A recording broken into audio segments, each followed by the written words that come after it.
अब ये क्या कहा जाता है, मतु प्रत्यय और ठक प्रत्यय एकदम क्लियर हो गया? Yes ma'am. यस। एवरी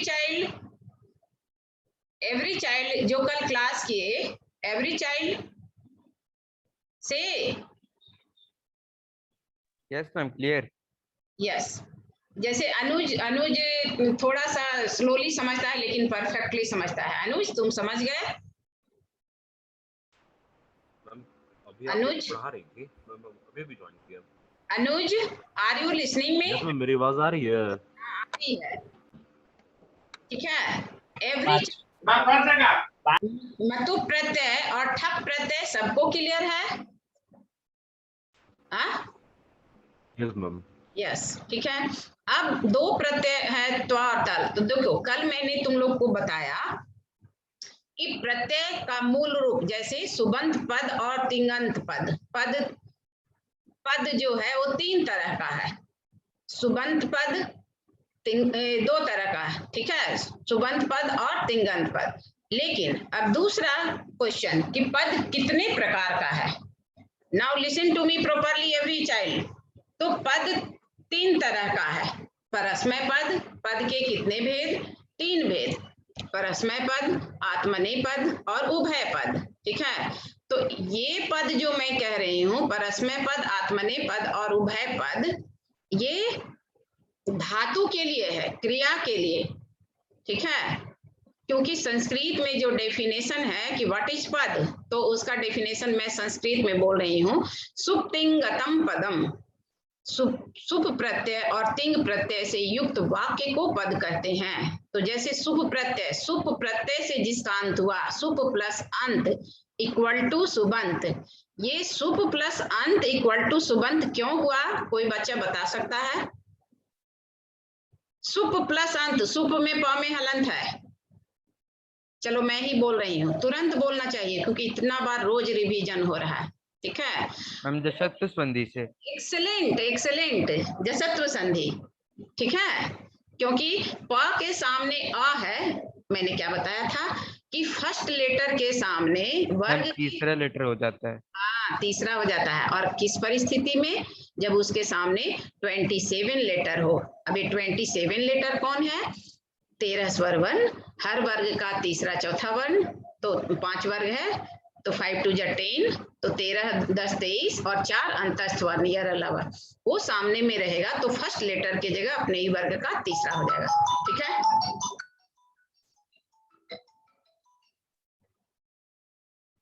हाँ नीसू, नयन बोलो, क्या क्लास जो? हाँ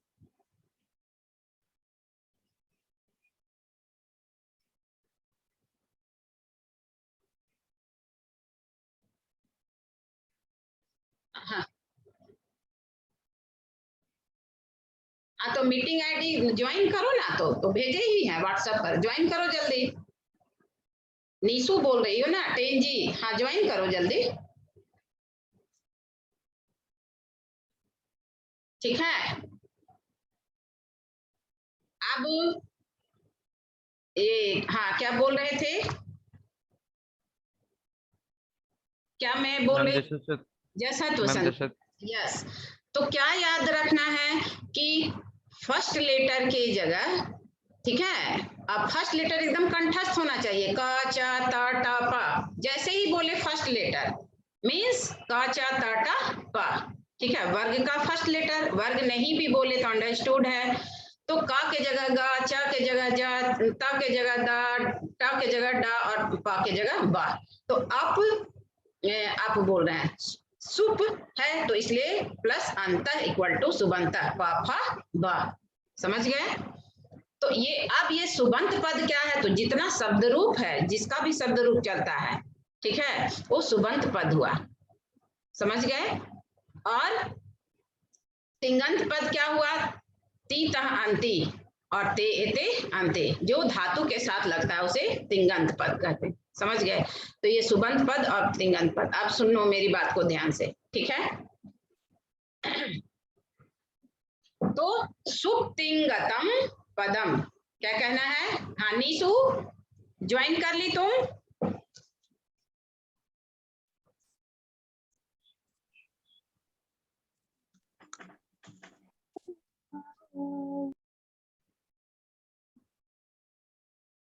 हेलो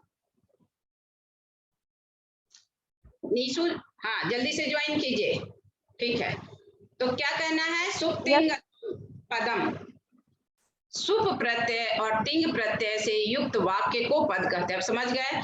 अब सुप प्रत्यय जैसे बोले रामा, बालका, लता, ये सुप प्रत्यय है, सुप प्रत्यय उसमें लगा हुआ है। अदरवाइज वो क्या है? हिंदी शब्द है, ठीक है, नाम धातु उसको कहते हैं। जैसे बोले राम, लता, मोहन, बालक, तो ये नाम धातु हुआ, ठीक है, प्रातिपदिक शब्द हुआ।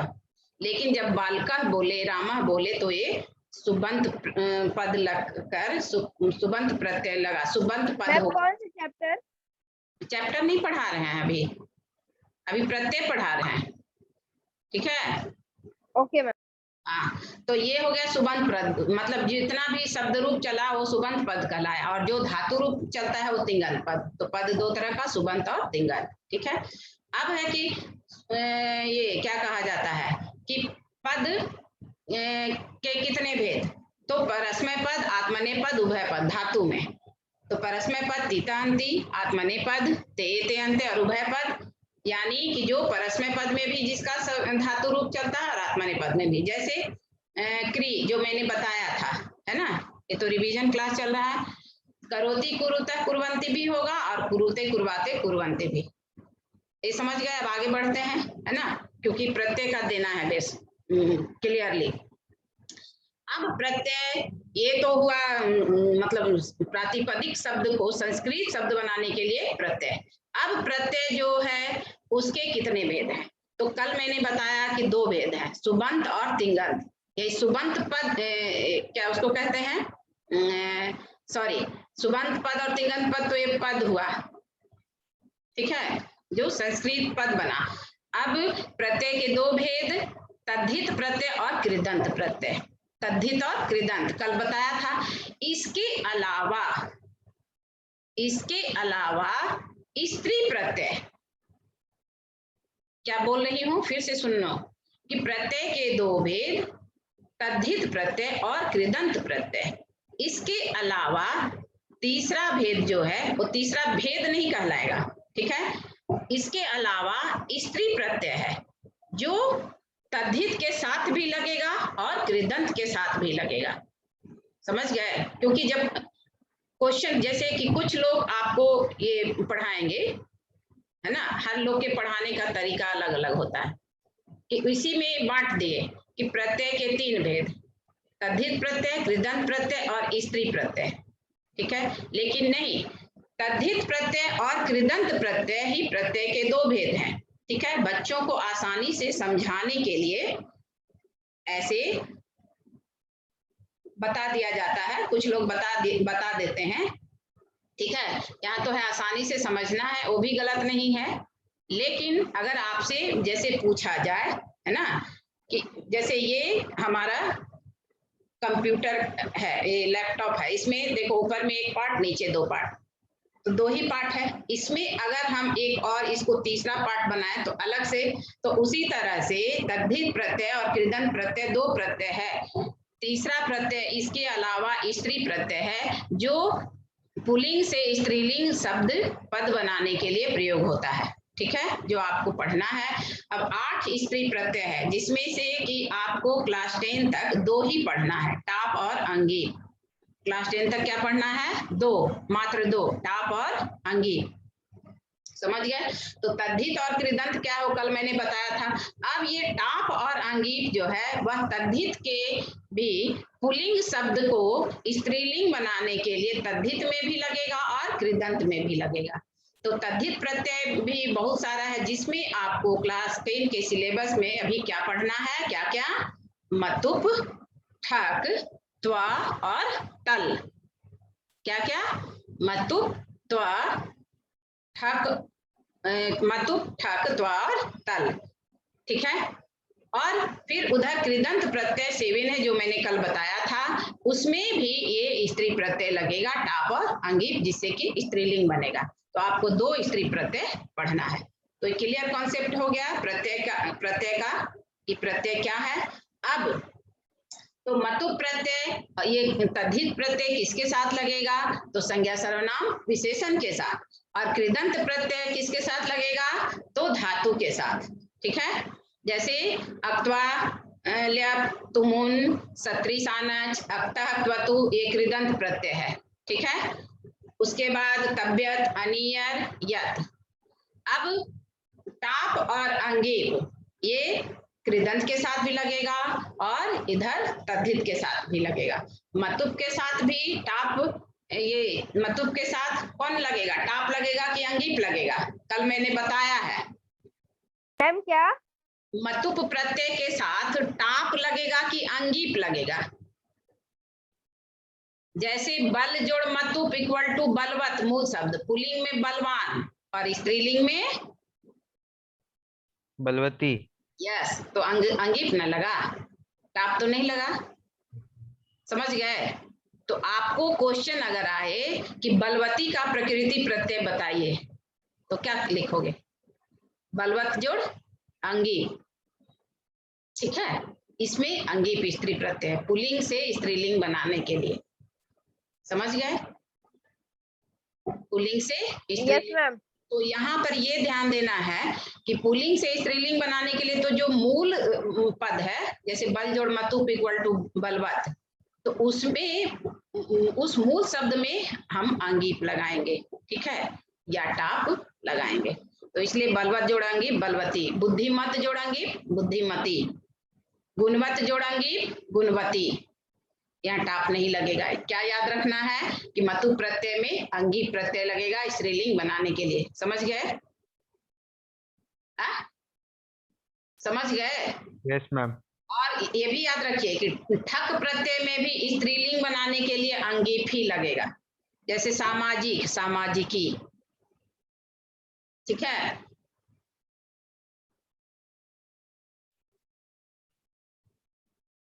ठीक है। तो ये ऐसे सामाजिक, धार्मिक, आर्थिक, औद्योगिक, ये कौन संज्ञा है?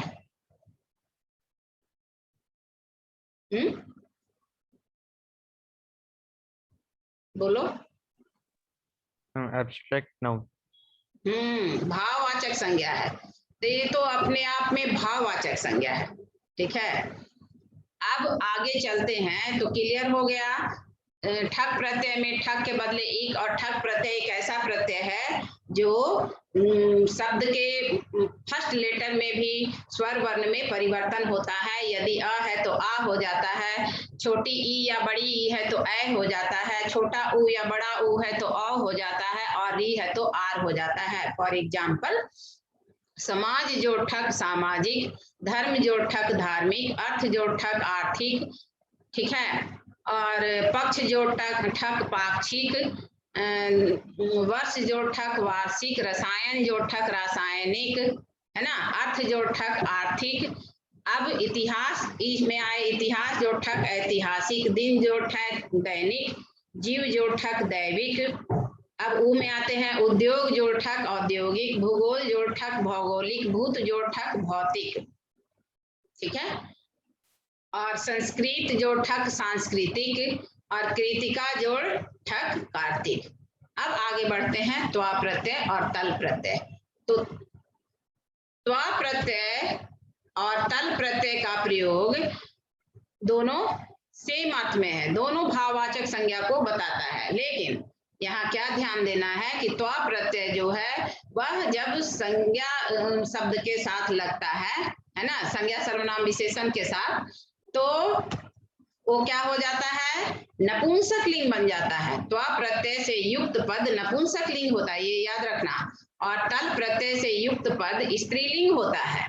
ठीक है, अब पहले त्वा समझिए कि त्वा प्रत्यय से युक्त पद नपुंसक लिंग हुआ। इसका मतलब त्वा प्रत्यय जिसमें भी जुड़ा, ठीक है, ये तो पद के बाद लगेगा, विशेषण के बाद लगा, तो त्वा जोड़े उसके बाद नपुंसक लिंग बनाने के लिए क्या करेंगे? उसमें माँ लगा देंगे। क्या करेंगे? माँ।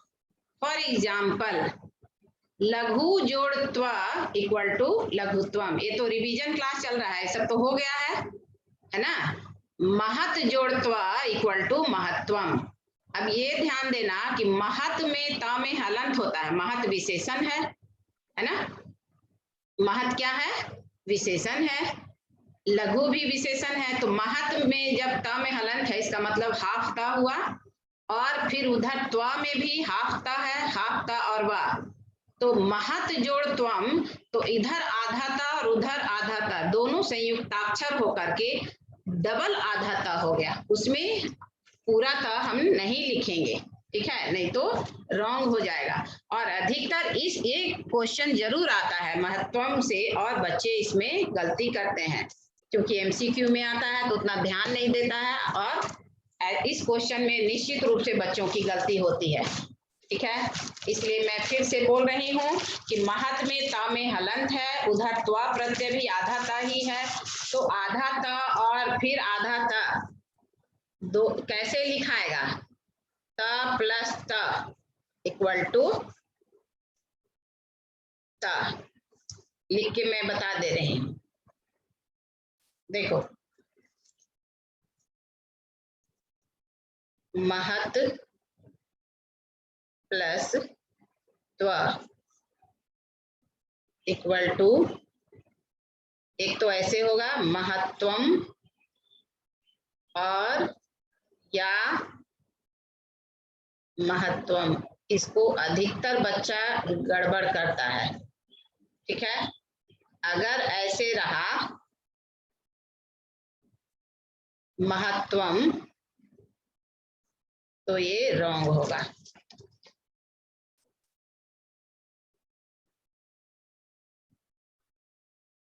ठीक है, क्योंकि दोनों आधाता में के बाद नीचे कीजिए ना। हाँ, स्वर वर्ण नहीं है, आ नहीं है, और बाकी तो मात्रा रहने से तो दिखता ही है, तो आ नहीं है, इसलिए हम इसमें हाफ ही रखेंगे, लाइन नहीं खींचेंगे, पूरा ता नहीं लिखेंगे, क्योंकि स्वर वर्ण है ही नहीं। महत लास्ट वर्ण है जो हाफ है, और त्वा का फर्स्ट लेटर है आधा ता, और आधा ता के बाद वह आता है, तो इसलिए लाइन नहीं खींचेंगे। और इसको ये क्वेश्चन जरूर आता है, और बच्चे इसमें एमसीक्यू में मान लो रहा, जैसे नीचे जो लिखे हैं हम जिसमें क्रॉस किए हैं वो भी रहा, तो बच्चा उसको लिख देता है और तब उसका 1 नंबर कट जाता है। क्लियर हो गया?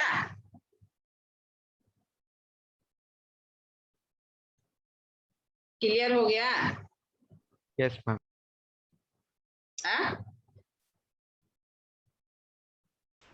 मैम एक बार फिर से बताइए ना।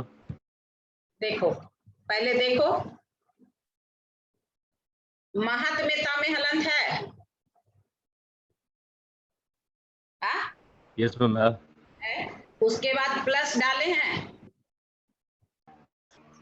यस मैम डाली है। ठीक है, उसके बाद त्वा लिखे हैं, त्वा में आधा ता है,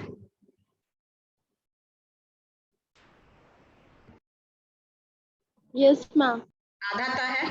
तो जब आप दोनों को जोड़ेंगे तो महत में आधा ता में हलंत है, ठीक है, और उधर तो आधा ता लिखा ही हुआ है, तो दोनों को जोड़ेंगे तो महत का हलंत हटा देंगे, तो आधा ता और उधर का आधा ता दोनों को अलग अलग भी लिख के दिखाए हैं, और दोनों को संयुक्त भी किए हैं। तो अलग अलग का तो प्रयोग नहीं के बराबर होता है, संयुक्त वाला ही आता है। तो देखो, जो आधा ता लिखे हैं उसके नीचे सीधा लाइन खींचे हैं, क्योंकि वैसे ही लिखाता है ना। महत्वम, तो ठीक है, तो महत जो आधा ता संयुक्त किए हैं उसमें लाइन है खींचा हुआ, सीधा लाइन नहीं ना। उसके बाद माँ है, ठीक है। तो नीचे तो देखो क्या, जिसको मैंने क्रॉस किया है वहां पर सिंगल ता है, महत जो है वो मान लो कि उसको लिखे हलंत हटा के आधा ता, और बाद में जो त्वा है तो यहाँ पर क्या है, सिर्फ वम लिखे हैं, बाद वाला ता गायब है, आधा ता है ना गायब, है ना गायब, दो ता होना चाहिए ना, आधा दो आधा ता होना चाहिए। तो जिसमें नीचे में मैंने क्रॉस किया है, गलत दिखाया है, उसमें सिंगल ता है, और उसके ऊपर में 2 हाफ ता है, और एक ऑब्लिक करके एक दो हाफ का संयुक्त अक्षर के रूप में है, तो दोनों सही होगा, दोनों तरह से लिख सकते हैं। लेकिन नीचे वाले में सिर्फ सिंगल हाफ का है, तो ये तो रॉन्ग हो गया, हुआ ना? Yes ma'am. हो गया। अब इसमें और बताते हैं क्या गलती और रहेगा। दूसरा,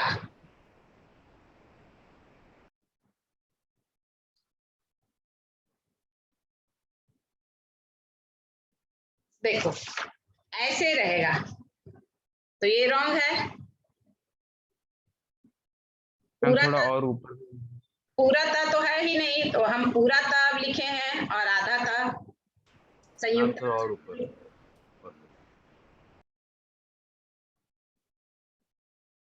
दूसरा भी गलत है ना? रुको क्रॉस कर दे रहे हैं इसको भी।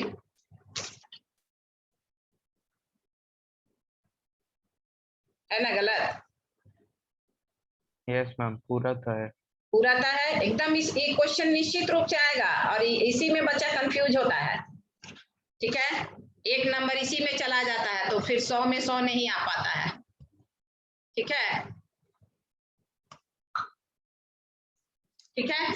अब देखो एक चीज और बता रहे हैं कि ये महत्वम, इसमें त्व में भी और तल में भी, किसमें महत्ता में बच्चा गड़बड़ करता है। महत्ता में भी सेम चीज हुआ। जैसे अभी मैं लिख रही हूँ, दूसरा क्वेश्चन मैं लिख रही हूँ कुत्ता, हिंदी में जो बोलते हैं, तो यहाँ पर देखो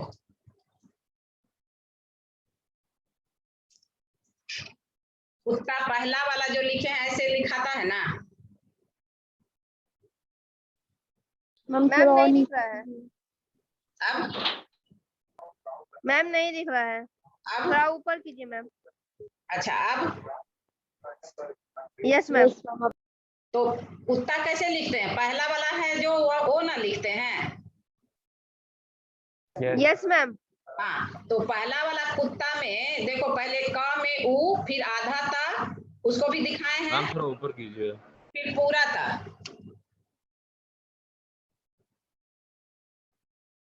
क में उ, फिर दोनों तरीके से लिखे हैं, आधा था फिर पूरा था।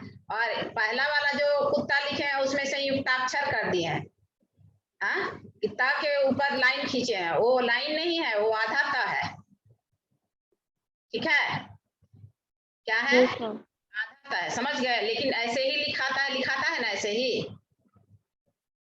यस तो यहाँ हिंदी में हम लिखकर इसलिए बताए कि ये आधा ता कुत्ता में पहले का छोटा ऊ आधा ता, फिर पूरा ता और आ है, वहां तो मात्रा भी दिख रहा है। लेकिन महत्वम में तो दोनों आधा आधा है, तो एकदम ध्यान देना है कि आएगा भी तुम्हारा एमसीक्यू में। देखो एमसीक्यू में आएगा तो ये वाला नहीं, यही वाला रहता है, ये वाला, तो ध्यान देना है। या एक जैसे मान लो ये वाला है और मान लो बी में ये भी है, एक दोनों में से कोई एक ही रहेगा, तो ए में ये है और बी में ये है और सी में ये है ना? तो क्या ध्यान देना है? और डी में कुछ और है और गड़बड़, तो क्या ध्यान देना है? ये आंसर होगा। ऐसे ही मान लो कि ए में ये नहीं है, ये ही है, कोई टीचर, किसी टीचर को मन हुआ कि वो इस तरह से दिए, ये भी सही है, तो ये है, बी में ये है, सी में ये है, तो ध्यान देना है कि ये होगा राइट आंसर। ठीक है, हाँ अब तो 4 आता ही नहीं है, 3 ही आता है, ए बी सी आता है। ठीक है, तो इसलिए हम कुत्ता लिखकर दिखाए। देखो यहाँ पर तो साफ दिख रहा है, लेकिन यहाँ अब मान लो किसी को कहा कि हिंदी में तो आएगा नहीं, हम ऐसे समझाने के लिए बोल रहे हैं कि ऐसे मान लो रहा, ये तो 100% रॉन्ग ही है ना? तो ये तब अब क्या ध्यान देना है? ठीक है, और फिर अगर रहा ये, ठीक है, देखो महत्व लिखा हुआ है ठीक से, यहाँ पर आप देखिए दिख रहा है महत्व, महत्व तो सही लिखा हुआ है, बोलो यस मैम। लेकिन यहाँ विसर्ग दिया हुआ है तो विसर्ग नहीं होगा, माँ होगा निश्चित रूप से। निश्चित रूप से क्या होगा? माँ होगा। तो ये भी रॉन्ग है, इसलिए राइट आंसर होगा ये दोनों। ठीक है, तो आ गया समझ में। त्वा प्रत्यय से युक्त पद जो है वो नपुंसक लिंग को दर्शाता है। तो एकदम याद रखना है कि एक तो माँ होगा ही, और महत्वम वर्ड में महत्व जोड़ त्वा इक्वल टू महत्वम। दूसरा बच्चा क्या क्वेश्चन करता है, क्या गड़बड़ करता है? ठीक है, ये तो प्रकृति प्रत्यय अलग है और जब उससे जोड़े तो हुआ ये आंसर। प्रकृति प्रत्यय को जोड़कर समस्त पद बनाना है। लेकिन मान लो तुम्हारा क्वेश्चन है कि महत्वम का प्रकृति प्रत्यय बताएं। प्रकृति प्रत्यय, इसी से तुम समझो पूरा समझ गए त्वा प्रत्यय। ठीक है, तो ए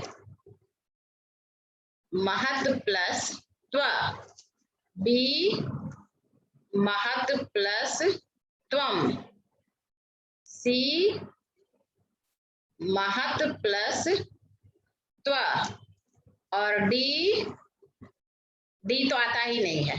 ठीक है, आप बताओ इसमें कौन राइट आंसर है? मैम ऊपर कीजिए थोड़ा।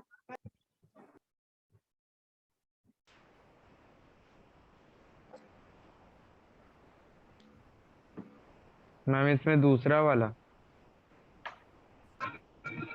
Ma'am B. कौन बोले? नाम बोलो। अद्वैत। अद्वित। और एक बच्चा और कौन बोला? अविनाश। अविनाश। आप तुम मैम लोग डी। और बाकी बच्चे? बाकी बच्चे बी ही होगा। सारे बच्चे बी होगा? मैम ए भी हो सकता है। ए भी हो सकता है, क्यों? कौन बोला ए भी हो सकता है? मैम अद्वैत। अद्वित। तो ए भी, तुमको एक आंसर लिखना है, इसमें एक ही आंसर सही है। अब जैसे एग्जाम में तो तुमको नहीं बताया जाएगा, मैं बता रही हूँ कि एक ही आंसर सही है, या ए या बी। आप बताइए कि कौन सही है। ए बी सी मतलब में से कोई एक ही सही है। ए भी हो सकता है, नहीं ए, आपका आंसर ये होना चाहिए कि बी ही होगा, ए ही होगा। क्यों होगा, हाउ एंड वाई, ये तो आपको जानना है। ए भी हो सकता है, सो नहीं, ए ही होगा या बी ही होगा। तो ए ही होगा। मैम ए होगा। क्यों ए क्यों होगा? अभी मैं तो बार बार बोल रही हूँ, हाउ एंड वाई। सूरज पूरब में ही उगता है। अब ये आप कह दिए कि पूरब में भी उगता है और पश्चिम में भी उगता है, तो नहीं, पूरब में उगता है, पश्चिम में डूबता है। तो इसलिए ए पूरब बी पश्चिम। तो यहाँ पर आपको क्वेश्चन है कि सूरज कहाँ उगता है, किस दिशा में उगता है? तो पूरब में ही उगता है। अब ये मैं नहीं कहूंगी कि पश्चिम में भी उगता है, पश्चिम में तो डूबता है। ठीक है, इसलिए आप लोगों का आंसर गलत है, ए ही होगा। क्यों? क्योंकि आपको त्वा प्रत्यय पढ़ना है। त्वा प्रत्यय के बदले त्वम आया। क्यों आया? क्योंकि वो नपुंसक लिंग को दर्शाता है। बार बार तब से पढ़ा रही हूँ कि त्वा प्रत्यय लगने से पद नपुंसक लिंग बन जाता है। और हम सभी जानते हैं कि नपुंसक लिंग बनाने के लिए हम क्या करते हैं, माँ लगा देते हैं, माँ में हलंत। समझ गए? तो इसलिए प्रकृति प्रत्यय अलग से जब दर्शाया गया तो देखो कंफ्यूज कर गए ना। त्वम मतलब तो तुम होता है, त्वम सर्वनाम है और ये त्वा प्रत्यय है, इसलिए त्वम लिखोगे तो रॉन्ग हो जाएगा। अब प्रश्न है कि त्वम यहाँ पर क्यों हुआ? महत जोड़ त्वम, चूंकि हमको अलग करना है, प्रकृति को अलग करना है, मूल पद क्या है महत, और प्रत्यय को अलग करना है। ठीक है, तो जब प्रत्यय को अलग करना, प्रकृति को अलग करना है, तो महत जोड़ त्वम नहीं होगा, त्वा ही होगा। हाँ, समस्त पद में त्वम क्यों हुआ? क्योंकि समस्त पद में तो कहा ही जा रहा है कि महत्व, जैसे दोनों महत प्लस त्वा मिलकर महत्व बना। ठीक है, लेकिन क्या कह रहा है कि वो नपुंसक लिंग में चला जाता है। तो नपुंसक लिंग में जाने के लिए क्या करेंगे, माँ लगाते हैं, इसलिए समस्त पद महत्वम हुआ। लेकिन जब उसको अलग करेंगे तो महत जोड़ त्वा ना कि त्वम, त्वम लिखोगे तो रॉन्ग हो जाएगा। त्वा प्रत्यय राइट हुआ। अब आया समझ में? Yes ma'am. हाँ, त्वम मतलब तो तुम हुआ, तो किसी कीमत पर त्वा, त्वम नहीं। दूसरा एग्जाम्पल लघु जोड़ त्वा, जल्दी जल्दी बोलो। लघुत्वम, कटु जोड़ त्वा, कटुत्वम, कटुत्वम, कटु जोड़ त्वा, पटुत्वम, चपल जोड़ त्वा, चपलत्वम। ये है त्वा प्रत्यय जो भाववाचक संज्ञा को दर्शाता है और नपुंसक लिंग में होता है। लेकिन अगर फिर से अब मैं बोल रही हूँ, तुम लोग से क्वेश्चन कर रही हूँ, 5 बोलना। लघुत्वम का प्रकृति प्रत्यय, जल्दी बोलो। लघु जोड़ लघु त्वा, जोड़ त्वा, हाँ, त्वम मत बोल देना। कटुत्वम का प्रकृति प्रत्यय, कथ जोड़ कटु कटु जोड़ त्वा, ठीक है। पटुत्वम का प्रकृति प्रत्यय, पटु जोड़ त्वा, त्वा। यस, समझ गए? यस हाँ? मैम। समझ गए? बहुत आसान है, ठीक है। लघुत्वम को ये मैथमेटिक्स में पढ़ना रहता है तुम लोग को, और महत्वम उसको क्या बोलते हैं पता है? लघुत्वम एलसीएम और महत्वम को एचसीएम, लोएस्ट कॉमन फैक्टर और हाईएस्ट कॉमन फैक्टर। पता है उसका हिंदी मीनिंग हुआ एलसीएम का लघुत्वम, ठीक है, संस्कृत में मतलब, और हाईएस्ट कॉमन फैक्टर को महत्वम। जानते थे? No no ma'am. मैम, तो मैम नहीं ना। हाँ, तो लघु जोड़ त्वा और महत जोड़ त्वा महत्वम, ठीक है। तो एक आसान है, बहुत आसान है। गुणत्वम, गुण जोड़ त्वा, तो त्वा तो हो गया। अब तल, शायद टाइम हो गया है, ठीक है। तो त्वा तल प्रत्यय, जैसे तल प्रत्यय भी मतलब संज्ञा सर्वनाम विशेषण के साथ लगता है, विशेषण शब्द के संज्ञा के साथ भी, जैसे महत्व तो विशेषण है, लेकिन तल प्रत्यय संज्ञा के साथ भी, सर्वनाम विशेषण के साथ भी लगेगा। जैसे जन, जन मतलब क्या होता है? आदमी, तो तल के बदले ता लगेगा, ये याद रखना है। तल के बदले ता जुटेगा। और तल जो है स्त्री प्रत्यय है, स्त्री सॉरी स्त्रीलिंग है, ठीक है। हाँ, तल स्त्री प्रत्यय, स्त्रीलिंग को दर्शाता है, स्त्री प्रत्यय है नहीं, स्त्रीलिंग को दर्शाता है।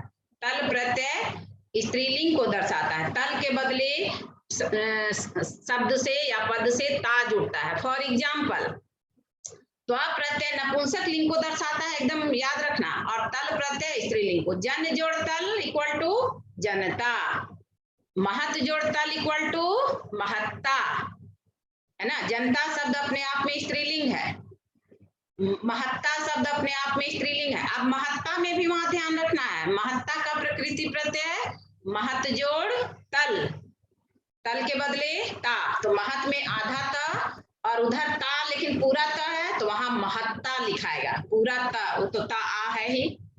तो कल फिर से मतलब कल तो नहीं क्लास है, अब फ्राइडे को ये तल प्रत्यय को भी एकदम क्लियर करेंगे।